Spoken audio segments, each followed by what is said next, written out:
Y'all already know what it is, man. Jay Williams, Let's Live Life, and we're back. I had court this morning.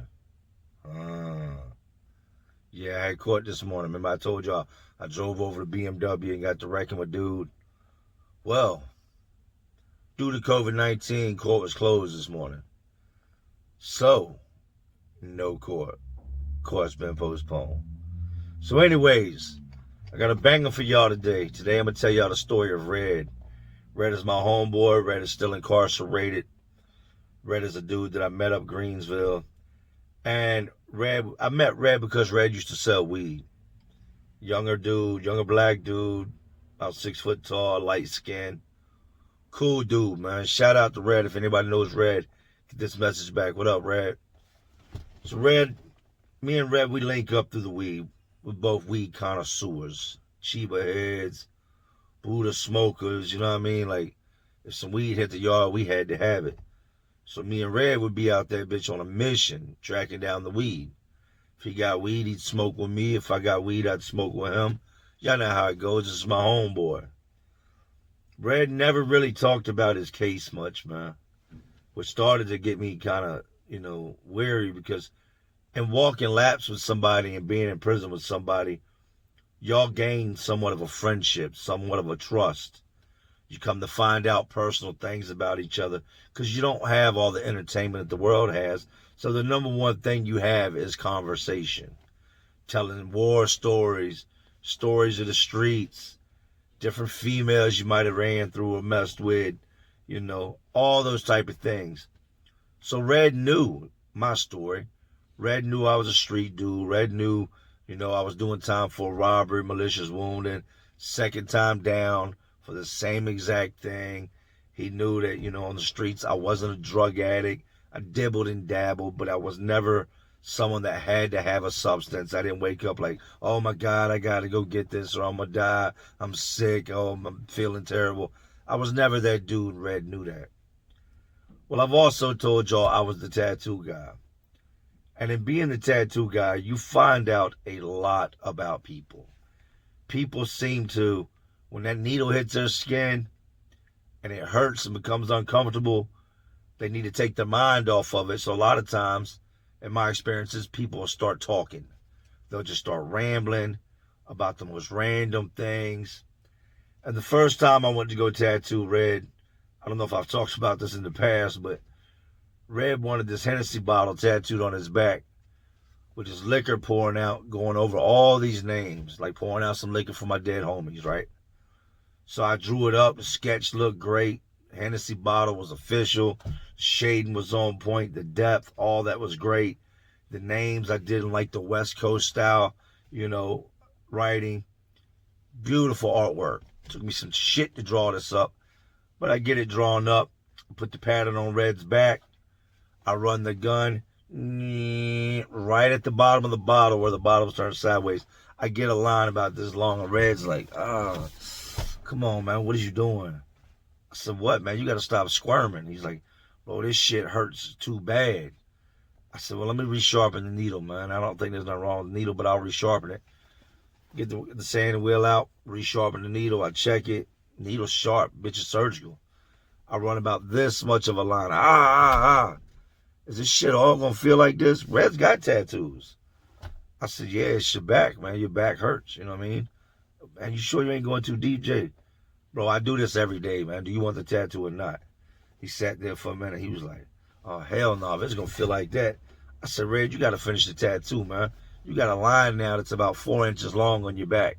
You know what I mean? He's like, nah, I'll just get something else put on it some other time. That shit, I'm not built for this. And we had just smoked. So I think in smoking it intensified the pain. Red tells me, just keep the commissary, man. I ain't even worried about it, man. Don't tell nobody about this. I said, all right, whatever, man. As long as I get paid. So I don't feel right about just keeping Red shit. I'm not that dude. I'm a stand-up guy. I said, look, man, I got an idea. You can't take the pain on the back. Why don't we do something somewhere different? Do something on your chest, do something on your arm or something. And he was like, yeah, that's a good idea, man. That's awesome, man. Like, that's cool of you to do that and not just take the money. I said, yeah, man, I'm a businessman. You know what I mean? I want to make sure everybody's happy. This is when I start to find out about why Red's in prison, man. And I want y'all to listen to this because there's a very big message in this video here. Red he has a brother named Keith, and it says, "Rest in peace, Keith," with these angel wings that stretch across the top of his shoulder. And on the bottom of it, it says, "I'm sorry. I miss you. I love you, bro." And I'm looking at it. It's nothing out normal, you know what I mean? I'm done plenty of RIP tattoos. You see a lot of them. I'm doing this tattoo. Red's taking it like a champ. And as I'm doing it, like, he's not really talking like he usually does. Like, he's usually real talkative. He's kind of quiet. I said, "You all right there?" He was like, "Yeah, man, just thinking about Keith, man." I said, "Yeah, who's Keith?" He's like, "Keith's my brother." I said, "Damn, your brother died?" He was like, "Yeah." And he didn't say nothing else about it for a while, probably about another 30, 45 minutes. And I'm done with the outline. I'm up there, I'm shading the wings. I'm doing the negative shading, you know, around the wings and stuff. I'm getting into it, freaking it, you know what I mean? Gonna make this is my homeboy and my work. You know, if my work is shit, I'm not gonna get no more clients. So I put on for every single tattoo I do, right? We're through the tattoo, going through it, and this dude chokes up, man. He tears up. And he goes, "Yo, give me a minute, man. Just give me a minute." So I'm like, I ain't never had nobody start like crying in the middle of a tattoo. So I lean back. I'm like, "All right, man, how long you need?" He was like, "Just give me a couple minutes." So I take the latex gloves off. I got more. I lay him on the counter. I'm like, "All right, I'm going to smoke a cigarette real quick. Get yourself together, man." He's like, "All right." So I smoke my cigarette. "You ready?" And we could still smoke in prison at this time. He was like, "Yeah." So I put the cigarette out, wash and disinfect my hands, wash my face, put new latex gloves on, pick the gun up. We start going back into it. So I said, "Yo, what happened? What happened to your brother, man? You know, somebody killed him." And he was like, "Yeah, man, somebody killed him." I said, "What happened?" I mean, if you don't mind telling me. If you don't want to talk about it, I can see you choked up. Don't talk about it. But if you want to talk about it, you can talk to me, dude. You're my homeboy. He said, "Jay, man, we was down in the projects." He said it wasn't new. We was known for jacking dudes. He said we robbed them, take their drugs, take their money, sell their drugs, you know. He said we was doing bad, so we was out robbing people. He said we go down these projects one night. Both of us are strapped. He said we creep up on these boys on this corner and we lay them down. He said we caught them completely off guard. Before they even knew we was there, we was up on them with the pistol and we had them all laid down on the ground. He said everything's going good, man. We run their pockets, get all the drugs up off of them. We watched them for a minute. The one dude was running back and forth to this little bag, stashing. No, it was a cup. He said the one dude was running back and forth to a cup, putting money and putting coke and shit, getting coke out the cup. He said, "I got the cup." He said, and then, boom, let's get out of here. He said, so we cut back across the parking lot and we're headed to the car that we drove out there that night, which is his brother's baby mama's car. He said, and all of a sudden we hear a shot. Pow!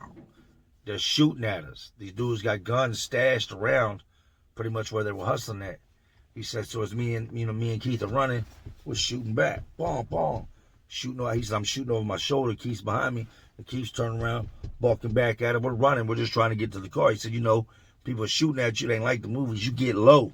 Like, try to get low and not get hit and just pop back. You know what I mean? You ain't really aiming like, you know, you see like John Wick knocking everybody off, hitting everybody in the head. He said, you just point that bitch in that direction and just let it bang. He said, so we're running. Keep shooting. I'm shooting. I shoot over my shoulder a couple more times.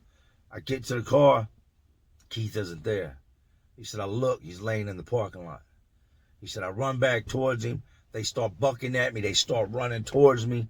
So I jumped in the car and I peeled off. He said it wouldn't be long, man. He said, you know, Keith is dead. We get a call. Keith is shot in the face. He's dead. You know, that's what it is. He said, I can't go to the hospital because the people out there in the projects have reported what had happened. They were looking for the other guy. You know, they were asking, you know, my people if they knew anybody fit this description, which was me. He was like, so when my mom went to go identify the body, you know, I had to play the background. She's like, they all knew me and Keith were together and that I was involved in it. He said, and then he said it's like 3 weeks later, I get pulled over and I get tore off, man. He said I get caught with some coke, caught some dope, and I get caught with my gun. He said, he said I couldn't even go to my brother's funeral services because they had detectives there trying to figure out if the person that was with him that night would show up to the funeral. He said, by now they know it's me. They've seen family photos. So more than less than trying to see if I would show up, they were trying to find me, to find out exactly what happened that night. He said, so I get caught with the gun, man. I'm done. I got these drugs on me. They got me pulled, me and the girl. Car surrounded. They get the gun off me. They handcuff me. Take me to jail. He said, everything's going good, man. I got a gun charge. Not good, but for what it was, I got a gun charge, controlled substance, narcotics, all the bullshit that comes with drug dealing. He said, they run the ballistics on my gun, Jay. And then I get indicted. The bullet that shot my brother in the face came from my gun. As I was shooting over my shoulder, I shot my brother in his face as he was running behind me and blew his brains out. Red shot Keith. Red, what I had told you, was dumping over his shoulder, shooting back at the boys that was shooting at him. His brother Keith was shooting back at him, and when he shot over his shoulder, one of those bullets hit his brother Keith right in the fucking face, man. They ended up charging him with the death of Keith. He didn't tell me what degree murder it was, or was it manslaughter. But anytime somebody dies in the commission of a crime here in the state of Virginia, you're held liable. Say we rob a bank and, the bank teller shoots and kills one of my homeboys, that murder falls on me because I was part of that crime. So he's charged with the death of his brother. Charged with the gun, charged with the drugs, sentenced to a whole pile of time. I can't remember. I know he had over 25 years when I met him. And Red couldn't have been no more than maybe 23, 24 years old, man. So as he's telling me this, man, I'm sitting here and I'm tattooing and I'm trying to keep my focus on the tattoo. But I got a brother too. I love my brother. And I'm just thinking about how it would feel to be responsible for the death of your brother, knowing you shot him in the face. Even if it was on accident, how could you feel? How would you feel? How do you live with that day in and day out? I finished up the tattoo, man. The tattoo came out flawless. Came out beautiful. Red cried. Gave me this big ass hug, man. I mean, just like one of them hugs when you don't want to let somebody go. Like, he gave me a hug, like, thank you, man. You don't know how much this means to me. Like, that I can see this every day. And, it's in remembrance of my brother Keith, man. It's a crazy, crazy world we live in, man. Red and Keith. I always try to leave y'all with something positive from the negative. And this is what I want y'all to get. Think before you act. Next time you go to do something that you know you shouldn't do, think about all the possible outcomes. Ask yourself, is the crime you're going to commit worth the time you're going to get? Are you really willing to take it there? Is it really so bad that you need to be out there doing the things that you're doing?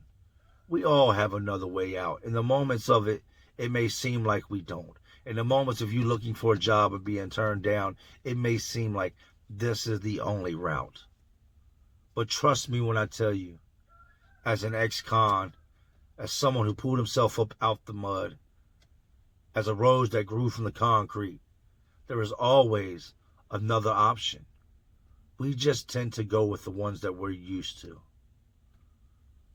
Don't end up with a lifetime full of regret over a moment's bad choice. Live your best life. And that's why I say let's live life. Because you only get one and you need to live it. Let's live it. Shout out to Red, man. Rest in peace to Keith. Damn, man. I'm just trying to keep y'all entertained. Are you not entertained? But y'all know how we do around this bitch, man. It's Jay Williams. Let's live life. And to all my real ones, and there are some real ones watching, because y'all still watching me. Salute.